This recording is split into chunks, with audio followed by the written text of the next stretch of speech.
Could you just start by maybe explaining what the grandmother hypothesis is to us? Sure. It's the idea that women evolved menopause and a post-direct reproductive phase of life in order to care for their children's children, and that the fitness payoff from doing that exceeded the fitness payoff from continuing to reproduce directly. And so that's the most accepted explanation for the evolution of menopause, and then the grandmothering behavior that you see all across the world, especially in traditional society. When do we think that this started to evolve in humans or pre-human species? That's a good question, and I think probably no one knows exactly for sure, but the seems most likely that we human females, women, and if you look at our most closely related ape relatives that are around today, they both stop ovulating and producing more children at around 40 years of age. But in the chimps and other apes, which are the model for the pre-split ancestor, everything else declines in ages also. So they don't have this long post-reproductive lifespan. Their heart, lung, liver, kidneys, ovaries, everything sort of declines all at once. And so the idea is that back when we split off from the other apes, the hominoid-hominin divergence, about 6 million years ago, that at some point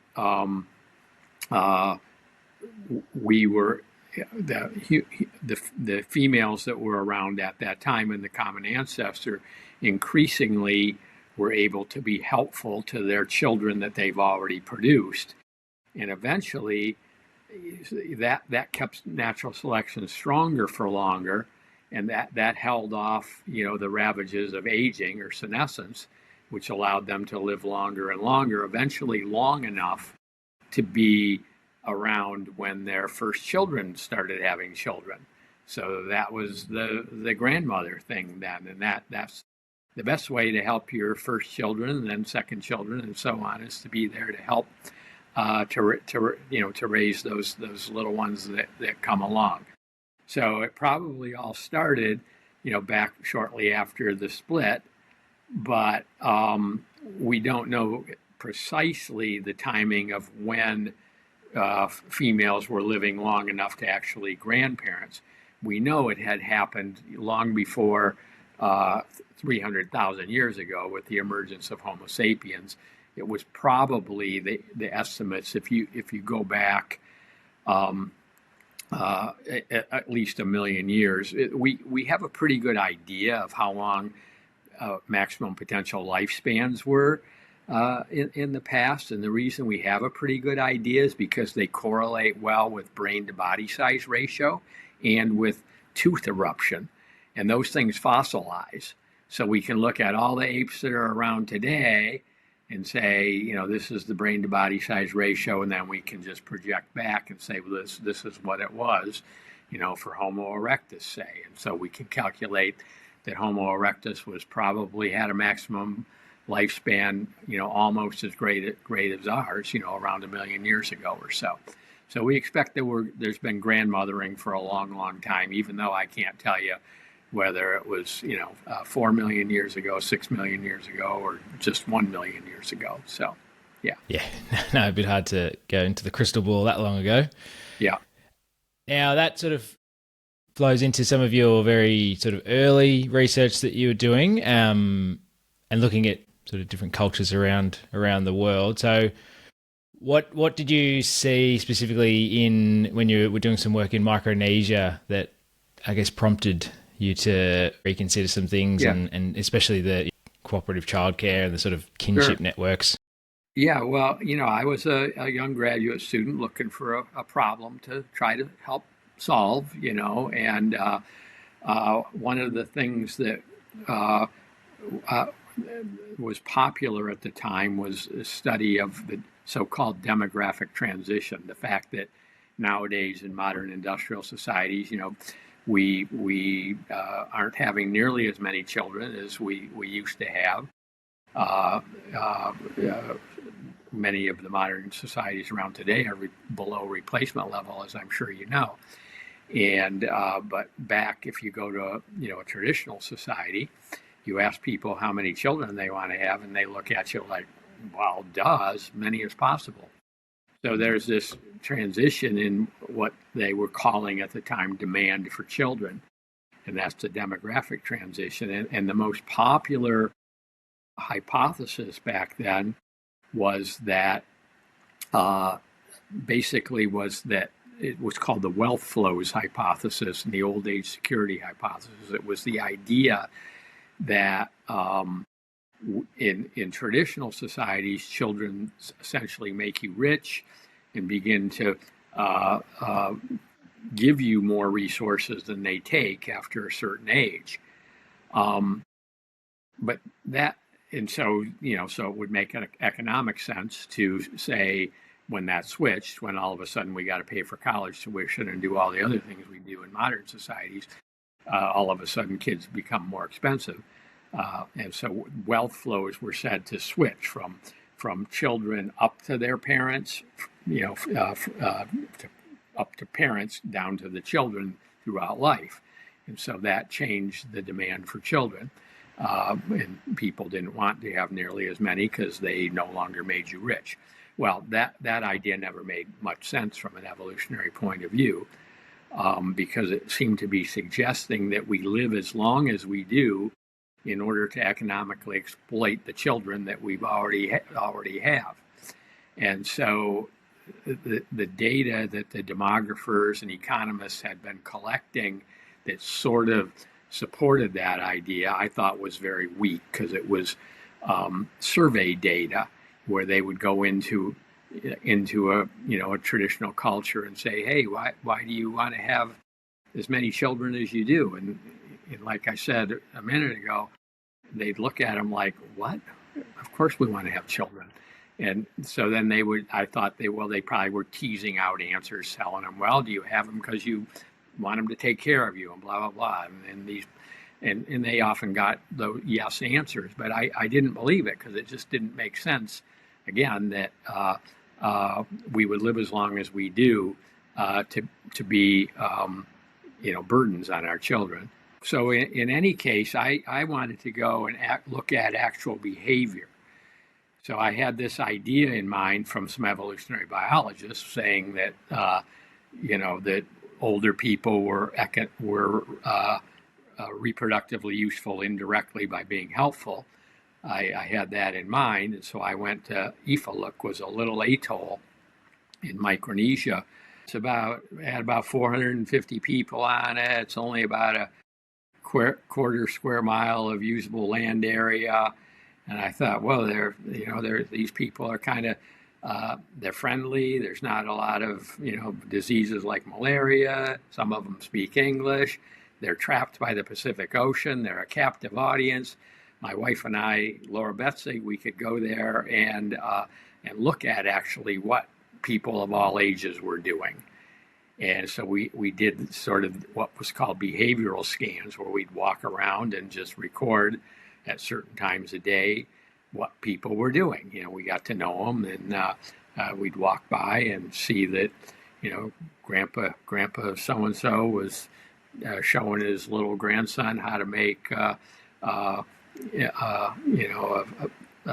arrow tip for spearing fish or something like that. So we would document all those things. And after we were done doing that for many months, we were able to show that, in fact, children, especially older children, do things to help older people, but that it's way in the other direction, that the old people were almost always doing something helpful, and the kids were often just playing, goofing around. And when a older child did do something to help, that those resources were often quickly recycled back down.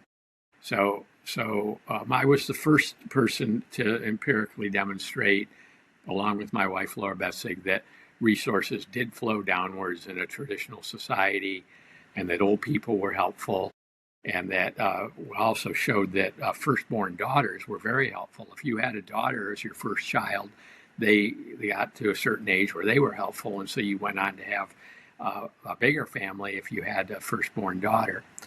All right.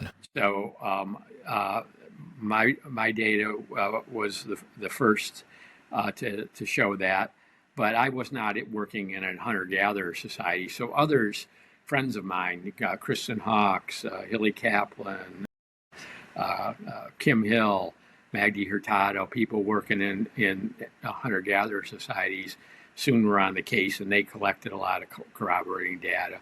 And since then, a lot of anthropology departments have focused on collecting that kind of information. In a new generation of anthropologists, Rebecca Sear, people like that, are looking at that sort of stuff still today. And it looks like it's pretty well validated that wealth does indeed, even in the most traditional societies, even in existing hunter-gatherer societies, the old people are useful.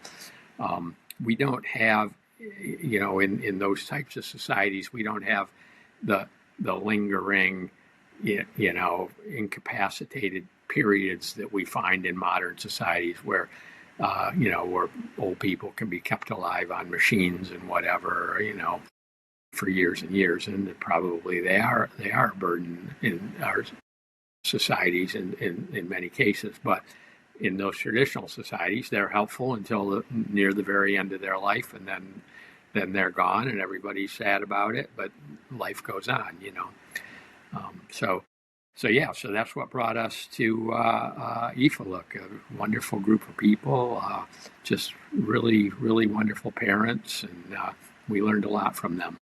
Yeah, that sounds fascinating. The that last part you were mentioning sort of brings me into the, I guess, what do you see as some of the biggest challenges or the big shifts in raising children, especially, but the grandparents being useful, and how we live in modern life, I guess, and how that has changed so much. Right. Yeah. No, I know exactly what you're getting at, and there's a lot of things. I mean, first of all, there's the mobility that didn't used to be there. The people who lived on Ifaluk and some nearby islands like Yap, they a lot of them had never traveled more than a few miles from where they were born, and that's true in hunter-gatherer societies. Some of them would have bigger ranges. They'd walk, maybe 100 miles so over the course of different seasons and things. But there were no cars, trains, automobile, planes. There was no mobility like we have now. So in modern societies, often as people get older, they've raised their children. That the children move off to different places, and they're not there available to help without making substantial efforts to do so. And that's a mismatch. That's something new. But the other thing is, in modern societies, a lot of older people are not as healthy as we probably were in the past. On Ifaluk, like I said, they were healthy, doing things, climbing trees, getting coconuts, doing stuff until the last few months of their lives. Whereas here, access to more calories than we need, and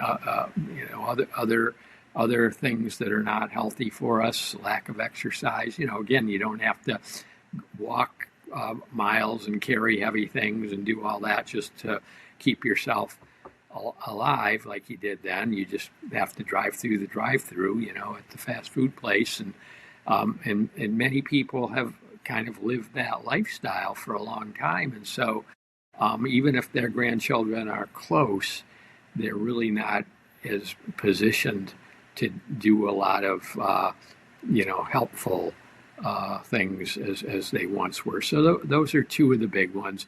And the other one, as I was sort of alluding to a minute ago, was that with modern medical care, unfortunately, we have, I think, as Peter Attia, I don't know if you know of his podcast, but Peter calls it slow death. We have slow death now, where we keep people alive, but in a largely incapacitated state for years, and so they linger and they're not able to be all that helpful, unfortunately. So yeah, I go through a lot of that in my book. Do you mind if I just flash my book? Yeah, sure. Bringing Up Baby, an Evolutionary View of Pediatrics. I talk about in that book, how you need to keep active and keep healthy. A lot of the book is about what you do to take care of babies and children of all ages, but it's also about how to be a good grandparent, and that sort of thing, staying active. And so I've been all my life, my research has been focused on longevity, the evolution of lifespans, and so on.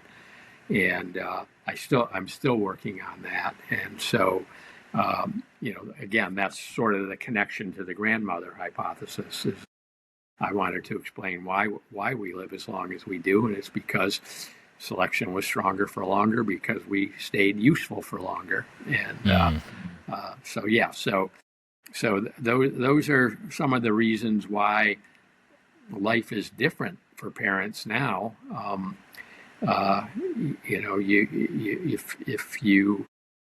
I feel for some, especially mothers in poorer areas, especially where they might be just in an apartment with the father might not be around, or if he is, he's gone a lot because he's trying to find a job or work, and the grandparents are long gone, and they're just, it's just stifling to try to be taking care of 2 or 3 children under 10 on your own without help. And it's no wonder that people's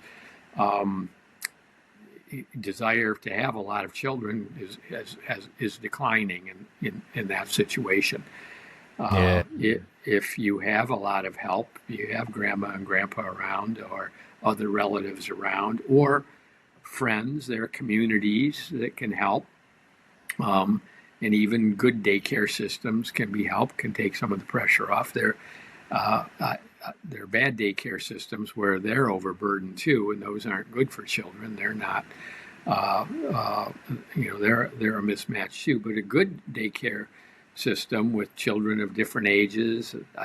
Here in our state of Michigan, we have Montessori schools where they start at 2, 3, 4 years of age, and they have kids of different ages in the classrooms, and that sort of mimics what we used to have in ancestral times.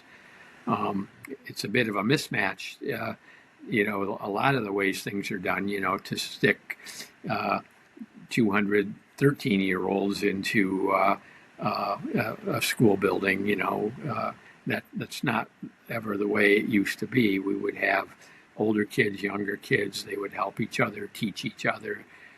They were often related, of course. And so all of those things, alter the way children are raised, make it harder for parents to raise them. But I think also, put some pressure on children. That it's stressful to be in those environments, some of them. So, yeah, definitely.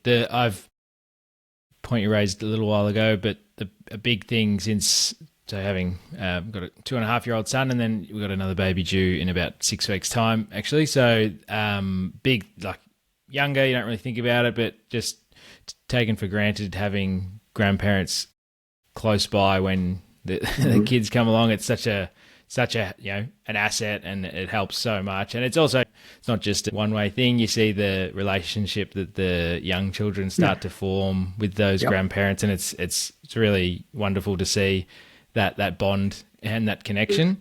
Yeah. And also how hard it must be for people who really don't have resources around, Yeah. and like you said, even the community side of things, which around the world, you see that side of things dropping away a lot Right. in especially Right. Western cultures too, where organized community is Really. it's almost non-existent in a lot of places. Sure. And you're absolutely right to say it works both ways. When I say investment goes mostly downwards, I don't mean things like happiness and contentment and fulfillment. Um, the grandchildren that I have that live closest to me that I see regularly, they're on this just left on this 3-week trip with their parents to travel around the state and to go visit the other grandparents and so on. And we'll be getting back together in 3 weeks at my son's house where my other 2 grandchildren live. But I'm all of a sudden feeling like, wow, what am I going to do? And I can imagine just not feeling as useful, and it is can weigh on you if it goes on for years and years. I mean, there's only so much pleasure you can get out of sitting on the beach, drinking your Mai Tai and golfing and stuff. I mean, those things are great. You don't want to do none of those things ever, or not have any time. But after a while, not have something as real as children around, your grandchildren in particular, to bond with, as you say, and to just interact with and teach. At the end of the day, you come home tired maybe, but feeling like, well, that was really cool, and I miss the little guy, so. So as I've gotten older, I've turned my attention a little bit more to that sort of idea. There's a lot of unhappiness amongst older people in Western societies. I think that, if I'm remembering correctly from my book, the statistic was that I think 24.3% of women over 60 in the U.S. are on or have recently been on antidepressant medications. Well, a couple of grandchildren can replace that Prozac pretty readily, I think. If you're vigorous enough to do it and hang out with them, I just think they really, as you were saying, contribute to the happiness of the older folks. As much as we help them, they also help us as we get into our later years, still have meaning in our life. I did want to bring up, so we sort of say childcare most of the time in Australia, but obviously, daycare is universal, the language we use. And you mentioned it a little bit before, but big thing you hear about daycare is how, sick the kids get. It's just a sort of revolving door of illnesses. Yeah. And one, I guess, sort of common line you hear from parents and even clinicians is that, getting all your bugs at daycare is obviously hard, but it's better to just get it over and done with early, and it's good for their immune system, and they're going to get sick anyway, so just why delay the inevitable? From your point of view, is there any truth to that, or is it a bit overblown? Yeah, that there's a bit of truth to it, but it covers some things up. I mean, the devil's in the details. If you're getting exposed to a lot of germs when you're 2 months old as opposed to 2 years old, there's a big difference in how developed the immune system is. And it is true that the immune systems do develop memory, and so if you've been exposed, say, when you're if you start going to preschool or daycare when you're 2 or 3, when you're past the more vulnerable periods, and when your immune system is up and running pretty well, you do develop, memory. And so when you get to kindergarten, you're probably less likely to catch some of the things that the child who didn't get exposed at age 2, 3, and 4 is going to get. So there is a little truth to that. But yeah, the very young kids, there's more risks associated with catching some of these things early. They're sicker longer. And from the parents' point of view, daycare is not cheap. I mean, maybe there's varies from country to country depending on how much it's been socialized and so on. But here in the States, at least, parents are paying lots of dollars, and then they've got to keep the kid out of daycare half the time anyway, because there's rules. If you have a fever or a cough or a runny nose, you got to stay home. And of course, I hate to see this stuff, but parents manipulate. They'll dose the child up with a fever reducer in the morning, send them to daycare because they don't want to miss work. And then at 3 o'clock, when it wears off, daycare's calling saying, "Come and get your child because the fever's back." And then they're trying to squeeze them into my office at the end of the day and have us see them and so on. So there's some truth to what you were saying about get it in, get it over with, but there's also more problems with it when you start real early. So if you can pull it off, and I know not everybody can, it's nice if you can have grandma and grandpa around for those first few years. And after that, children themselves, start to pay much more attention to other children, and it's nice for them to have some other kids around to play with and so on, as long as it's in a good setting that's not too overcrowded and they're being supervised appropriately with, there's a good ratio of caretakers to children. Again, that sort of mimics the hunter-gatherer days when you had lots of kin around to help out. It wasn't just one caretaker, mom with a couple of kids. It was mom, dad, older sister, grandma, all kind of helping out, and then a group of other kids playing. On Ifaluk, the 3 and 4-year-olds used to go down to the boat houses on the shore with the dads, and the dads would kind of watch them playing at the beach while they were making their fishing nets and building canoes and doing all that kind of stuff. And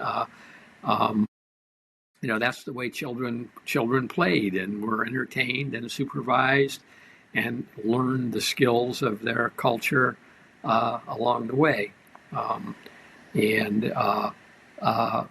Again, there are some good schools and there are some not so good schools. In the good schools, it mimics that to some extent. It can't completely, because the teachers and teachers' assistants aren't relatives. They can't love them like grandma does, But again, once they're older, they have to go out into the world too, and that's fine.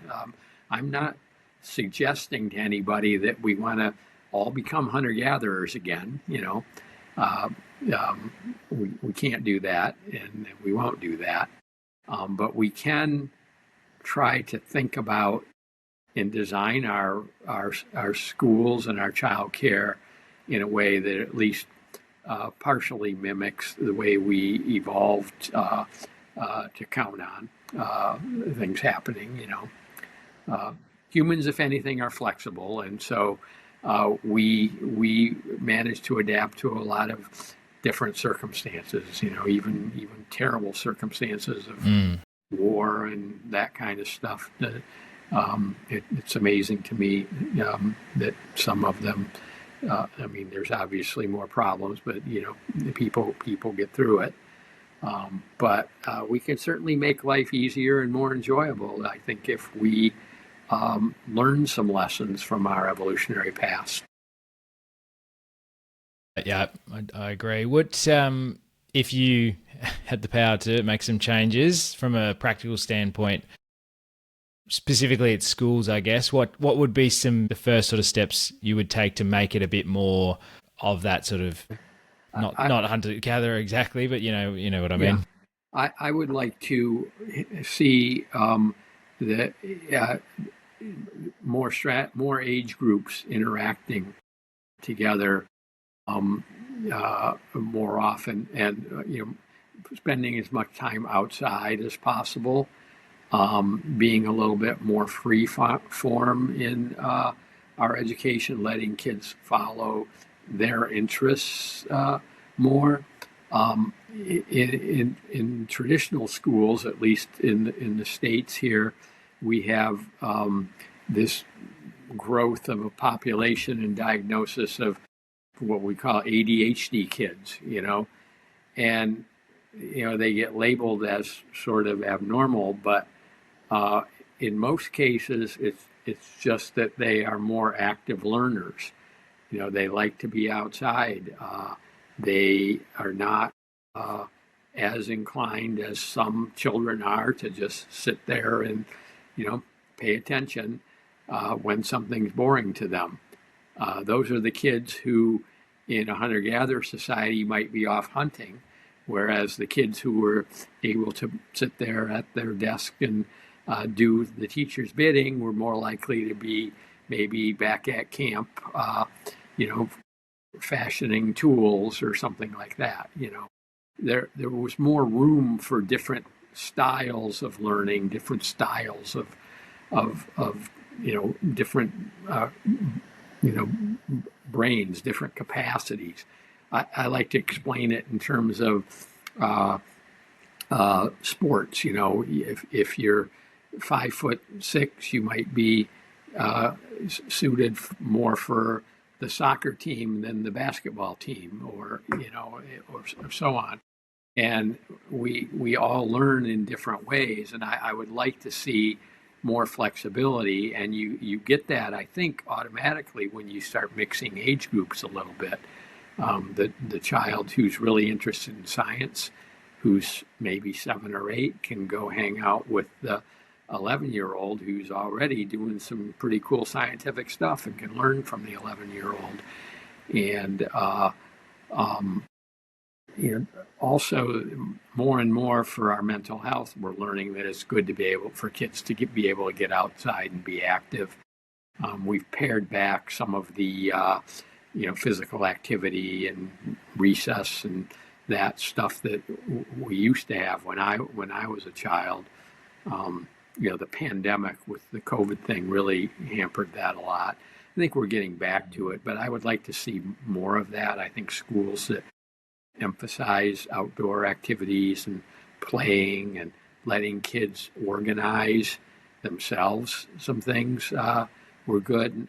Not that I'm against organized sports for kids, which is a slightly different topic, but kids being able to organize their own sports, pick teams and do stuff, enforce the rules, do those kinds of things on their own. That's all part of sociality and all part of what childhood is about, is learning how we live in a hypersocial world compared to the other primates. And that's what childhood is about, is learning how to be social, how to get along, but also how to get ahead. And hopefully getting ahead by not harming somebody else, but so there's cooperation and competition, and those are things that children have to learn, and they start very early. I don't know. You have a 2.5-year-old. You said he or she's probably already learned how to manipulate you in certain ways. And, big time, yeah. Yeah, and that's what you have to do to get along in our world. So yeah. So when you do see, and I'm sure you probably see it with in your clinic as well, but the rise in teens' anxiety, distress, mental health issues. Yeah. What's the first place your brain goes to as an evolutionary thinker? Yeah, well, I mean, again, it's evolutionary mismatch of environment. The big thing that's changed, recently, not other than just the COVID thing that some of the kids nowadays have gone through, but is the phones and the screens. I just have so many children who they'll come in with anxiety or depression, sadness, and you start asking them what they do, and their parents say, "Well, they get home from school and they lock themselves in their room and they're on their screen and they don't come out." And so I think that is a relatively new mismatch item that we have to learn to deal with. And again, getting kids outside, doing sports, uh, theater, other activities, being with friends, real social interaction rather than virtual interaction. And you know, uh, those are important things for kids to do. But of course, I mean, you and I are virtual now. Kids have to learn that. It's not that you don't want to do zero of that. It's part of, going to be part of life more and more. But there's too much of it, and it's too extreme. And I find that the kids, uh, that's the first thing I ask when somebody's in with, anxiety or feeling sad and down. Is, well, what are you spending your time doing? Yeah, You that actually sort of reminds me of earlier when you mentioned the how when older people get a little bit disheartened or maybe depressed or lonely because they're not feeling useful in that stage of their life, then potentially the teens being in a similar boat where they're not doing the things that we always used to, where whether it's helping out the younger kids or learning from people a little bit older than them, they're stuck in their little social media bubbles and everything. So Sure. it could be part of Yep. it as well. Yeah. Yeah, we're to figure out how to deal with that. It's just Yeah. it's a tough one, but Mm. again, getting outside, being active, big part of it. So Yep. Yep. I don't know if you saw, but last year in Australia, I think we were the first country to sort of put in place the social media ban on kids that were under 16. yes, And I think overall, I don't think it hasn't. I think there was a stat. I think that 75% of those kids are still accessing it because it's pretty easy to hmm get around. But yeah, it's at least what countries are trying now, and it won't be a perfect strategy. There'll be some hiccups, but I think hopefully in the next few years there's some actual movement in the right direction. I think so. Yeah, I applauded that when I heard it, and I'd like to see um, other countries, including the states, moving in that direction, trying to, but it's like you say, the kids are smart. They figure out ways to get around it and all of that. But we have to figure out ways to move in that direction, I think. Yeah, I Just actually had limit it. a client who they are a teacher at one of the sort of prestigious schools around this area, and they had I think they were a 16-year-old come up to them because they have like a no phone ban sort of thing at the school, but the student actually came up and said, I know I'm addicted to this, but I don't know how to stop. Like we need actual help from the Yeah, adults. right. So it was they're aware of it, but They're there's aware. obviously Yeah, how do we yep, how do we actually tackle it? Which is yeah. I found No, that quite powerful. yeah. No, that's right. And in some ways, it's related to the lack of kinship networks and the lack of help. Because if you're a parent and you have, say an 11-year-old or a 12-year-old come home from school and you're busy, you got to do things and whatever.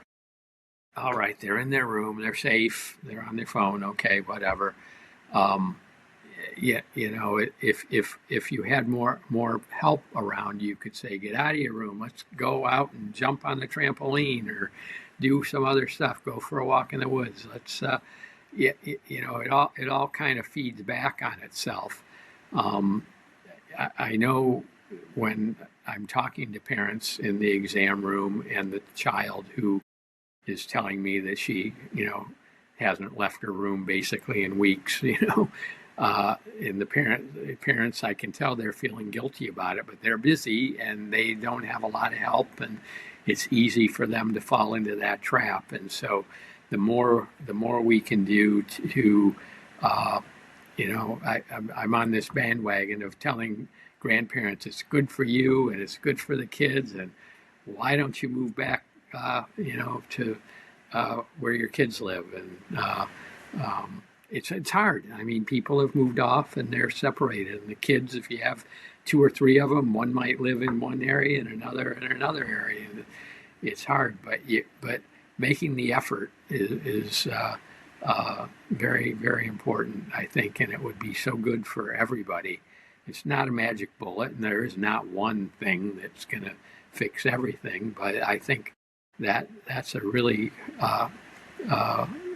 important component, or really important mismatch when we compare the way we used to live with how we live now.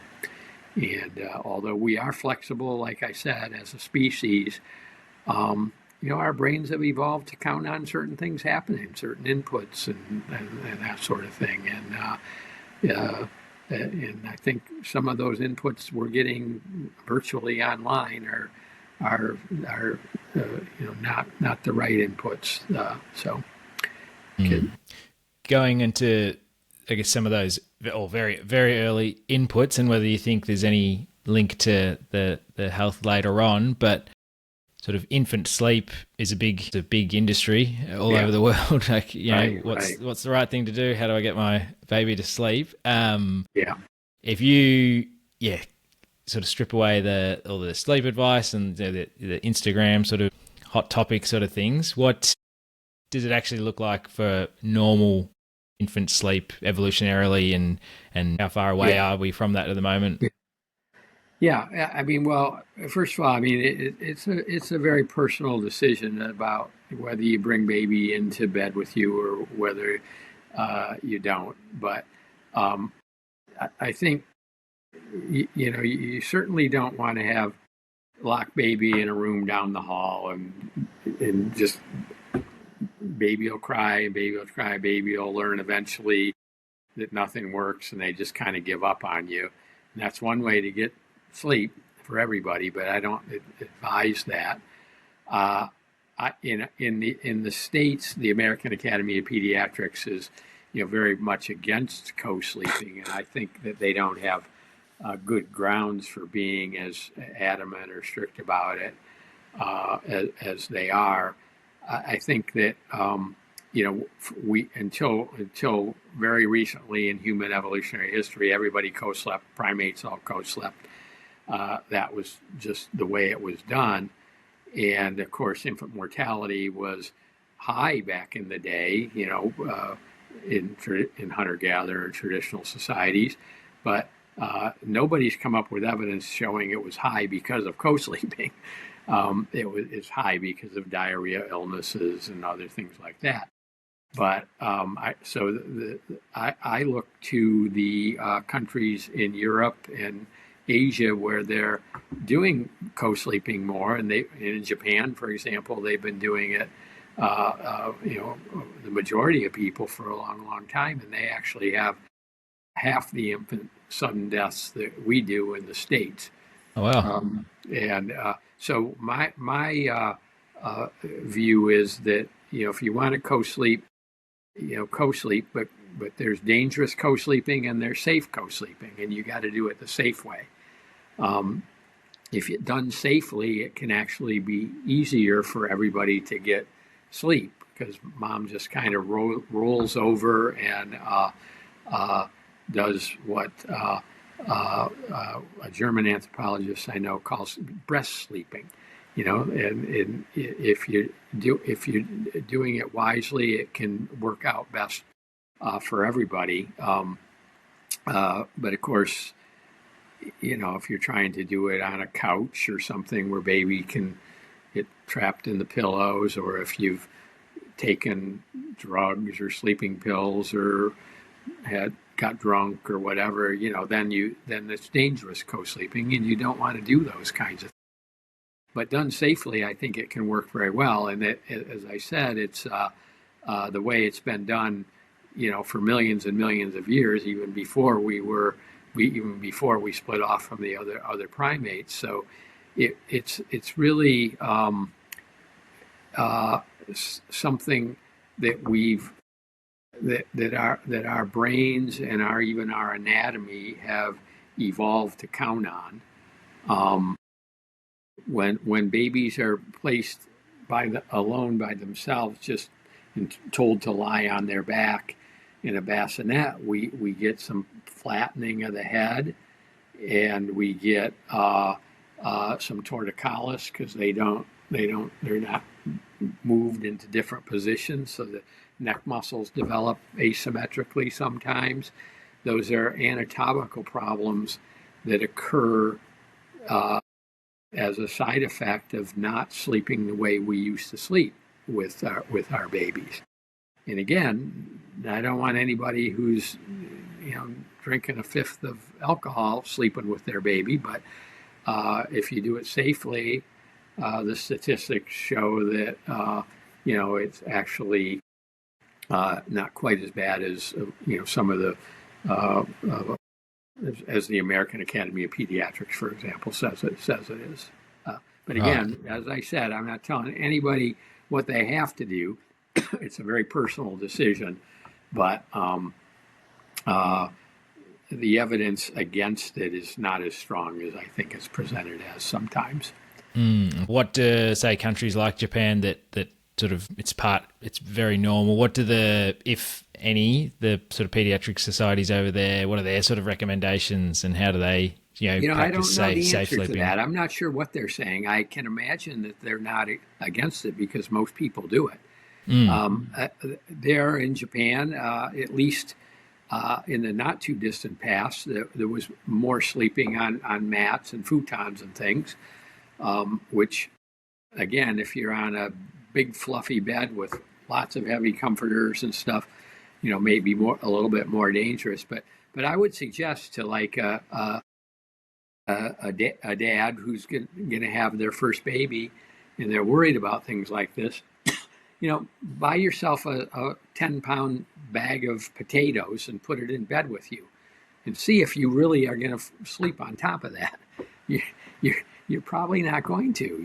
It's not as much of a risk as you think, unless you've taken drugs or something. So yeah, I was actually surprised. So my son's obviously bigger now, but when he was younger, we would sleep with him quite a lot. Well, and now it is every night still. But yeah, I was actually surprised that I've sort of had a couple of those worries about, oh no, what if I roll over or something? And you soon realize, it doesn't really happen. Yeah. No. Yeah. Right. So you brought it up, the sleep training. I guess when people think of sleep training, that sort of traditional, sort of leave them in a room by themselves and sort of let themselves figure it out. Do you think that then has any like negative ramifications longer term in terms of development? Yeah, I don't think there's a lot of good data on that, but I think it could. Again, I'll go back to my statement that humans are flexible. We cope with a lot. So as long as your parents are loving and take good care of you in other circumstances, you'll probably turn out all right, even if that happened. But, you're always playing the odds here, and if you're short shrifting the child in one respect and then another respect and another respect, it all can add up. And I think, the best way from my point of view, we did it with our kids, is to have them near you, and they get the most emotional support from that. And I won't say that, by doing that, it guarantees they'll never grow up to have anxiety or depression or anything like that. But I just think that every little step you can make that's correct is going to lead to a better outcome in the end. So none of us are perfect, though, So No, definitely not. Yeah. On your episode on modern wisdom, I remember you mentioning that I think you were speculating a little bit, but you're sort of saying whether there was a possible link between the reduced amount of time we hold our babies now and more time in quiet rooms or in, artificial sort of containers being sort of just left alone and sensory issues later on. Would you be able to unpack that idea maybe? Yeah. Well, when we're brand new, we're very young. Our brains are very flexible. They're growing rapidly, and all of the inputs that we receive are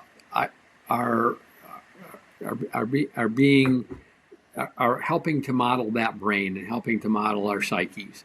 And so, if we evolved for 1,000,000 years or so to get inputs of a certain sort, like being carried around all the time, different orientations, hearing different sounds, different voices, being held by different people, different caretakers.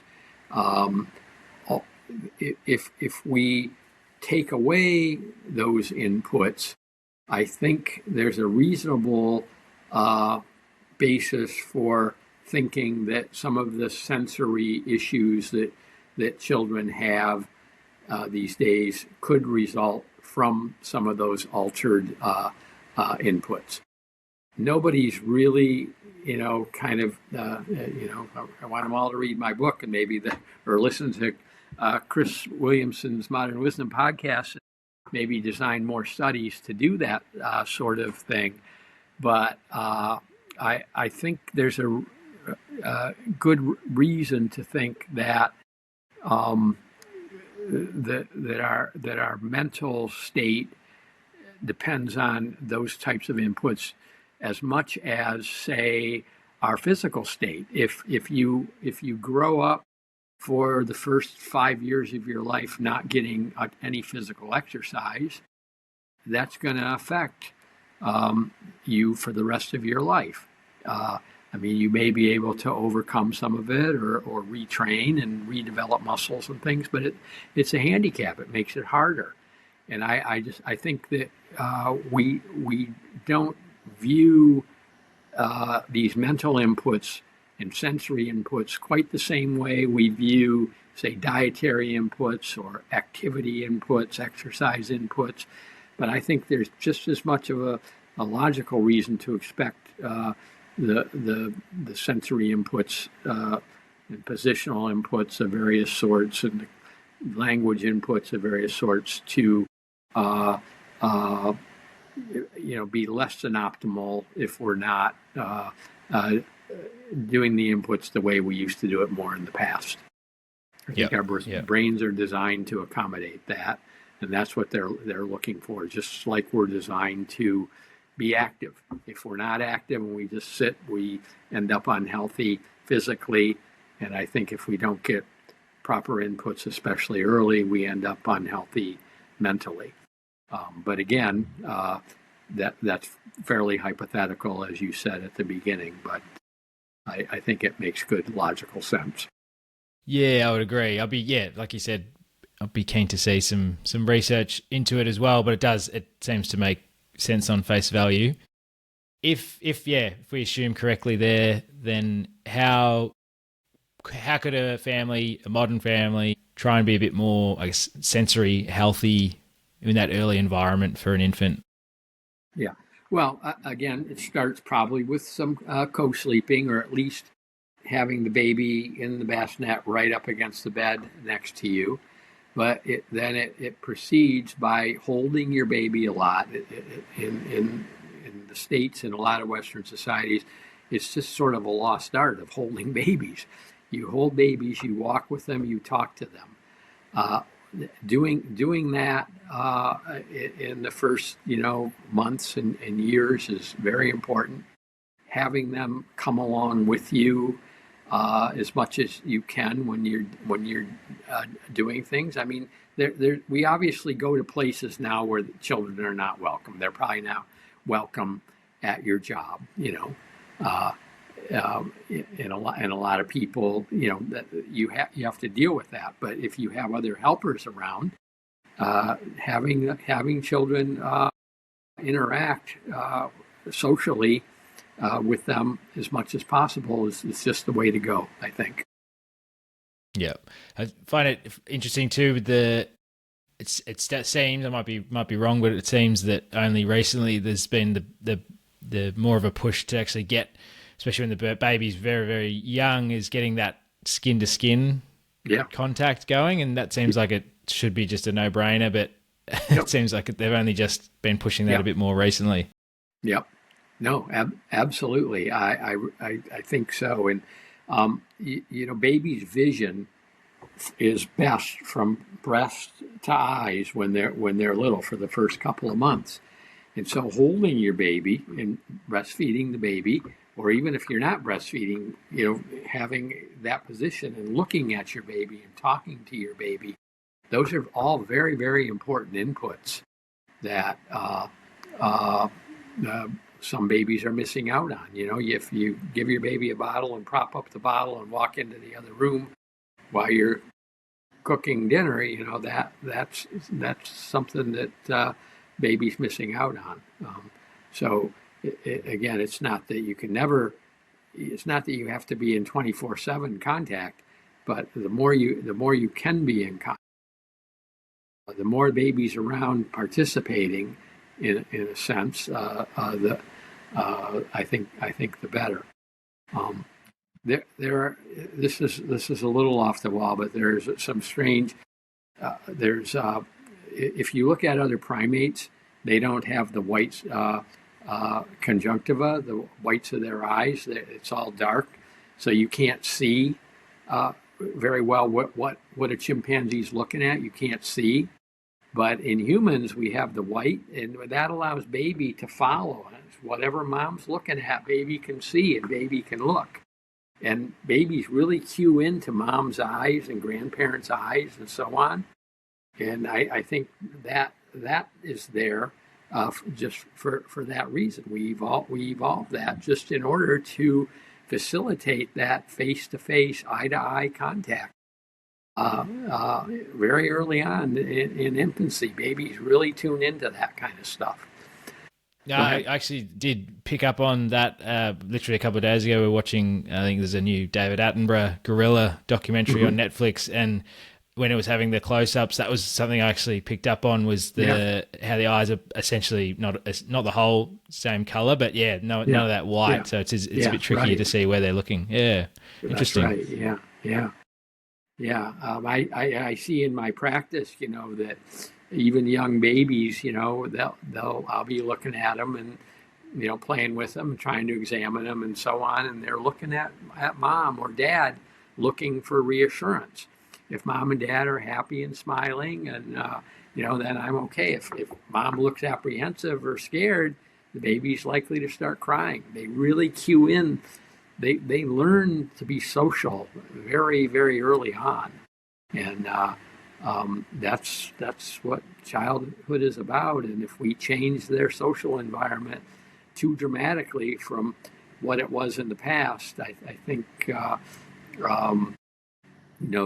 babies are missing out on something. Now, I mean, of course, as they get older, they have to experience the modern environment and inputs too. I'm not saying we should all become hunter-gatherers, but especially early on, babies are really attuned to all that social interaction. They want to see you. They want face-to-face contact, eye contact. So why do you think evolutionary explanations for health and behavior can tend to stir up, quite a bit of pushback? Well, I mean, there are a great number of people who just don't believe in evolution, first of all, and they bring it up and they think it's an affront to their religion and so on.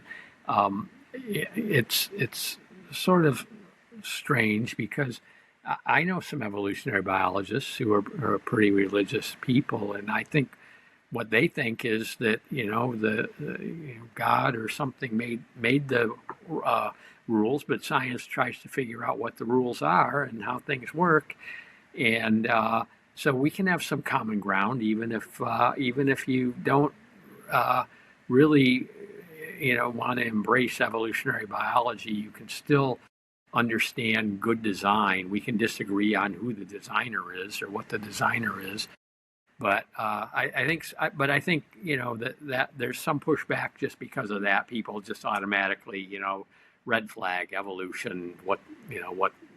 That's wrong. I've gotten some comments back on blogs or other things, where people will say silly things like, "Oh, Darwin's theory's been disproven," and things like that. So there's some of that. From the medical field in general, those unfortunately, it's just not really taught much in medical school. I mean, I don't know what your experience was, but mine was in medical school that it was hardly mentioned. We focus on mechanisms and how things work and so on, but we rarely ask why they are the way they are. And I think if some of my friends in evolutionary medicine, Randy Nesse being one, I don't know, maybe you'd want to talk to Randy someday. He's one of the founders of evolutionary medicine. I could give a good word to him about you, but a lot of them are trying to push to get it more into medical training, medical schools, and so on. There's the evolution there's Evolutionary Medicine and Public Health is a journal that is out there publishing a lot of evolutionary stuff that some physicians are reading. There's the International Society of Evolutionary Medicine and Public Health.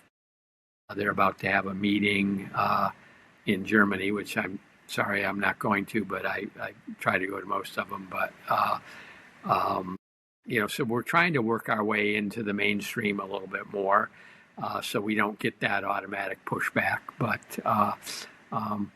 it's a struggle. It's hard to change people's thinking sometimes. If you're a physician and you've been practicing in a certain way for 30 years and somebody comes along and says, you could do that better, there's no, don't tell me that, how that is. So. Yes, definitely. I think, that's the two good points there with I tend to agree, the not ignorance, but just lack of understanding and awareness to start with means that, of course, you're probably not going to have that viewpoint in the back of your brain going into different scenarios to start with. And I think, education when people are going through training is probably a great way to at least, just put that seed in the back of their brain for future. So then how do you personally tell the difference between a good evolutionary hypothesis and just a so story?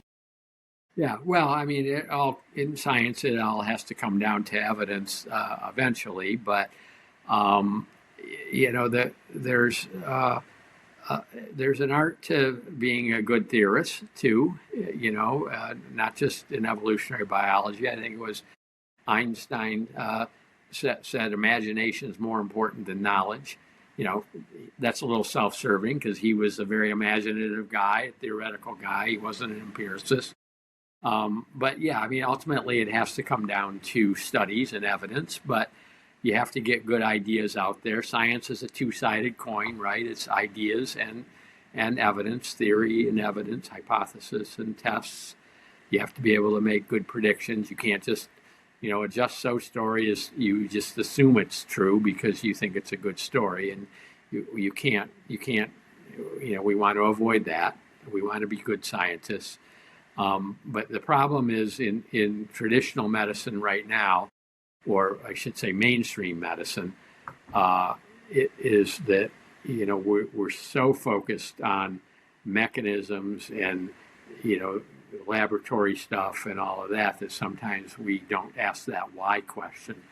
and we don't look at we dismiss things that are hypothetical, even though they could be informing the way we collect and analyze our data.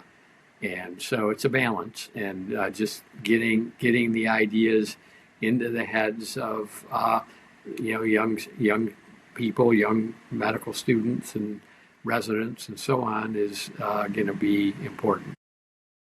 Yeah, no, I 100% agree there. Even starting the journey when kids are at school and just sort of trying to explain some of the basics is probably a good way too. So, I think your advice and your vast sort of knowledge base, Paul, is really really interesting, and I'm super appreciative of your time today. Would you mind just flashing up your book one more time? So, Bringing Up Baby. Bringing Up Great. Baby, an Evolutionary View of Pediatrics, available on Amazon. Very beautiful. Cheap. Okay. Beautiful. No, all right, that's great. I think. And what have you got coming up in the next near future? Anything on the horizon? Well, yeah, I'm said I've been bored because my grandchildren are gone, but I started rewriting a paper I've been working on for a long time that has to do with the evolution of aging, which ties into the whole grandparent thing and all of that. So I'm working on that right now. I'll be hoping to get more involved in the evolutionary medicine and public health journal, get some papers in there, and go to next year's International Society for Evolutionary Medicine and Public Health meeting, which is going to be in Toronto. If you have the freedom to do it, although you'll have a young baby, you would probably enjoy going to one of those conferences. Yeah, I'm sure that'd be fascinating. Yeah. Man, hopefully one day. Yeah. Yeah. Well, maybe I can talk them into having one in Australia. I'd love to visit Australia. Yeah. That'd be great. That'd be great. Yeah. Come at a nice time of year as well. Good. But I've really enjoyed speaking to you today, Paul. I think it's been fascinating. So thanks again, and appreciate all your work. You're welcome. I really enjoyed talking to you. I think your questions were excellent, and I hope I answered them okay. All right. Okay. Take care.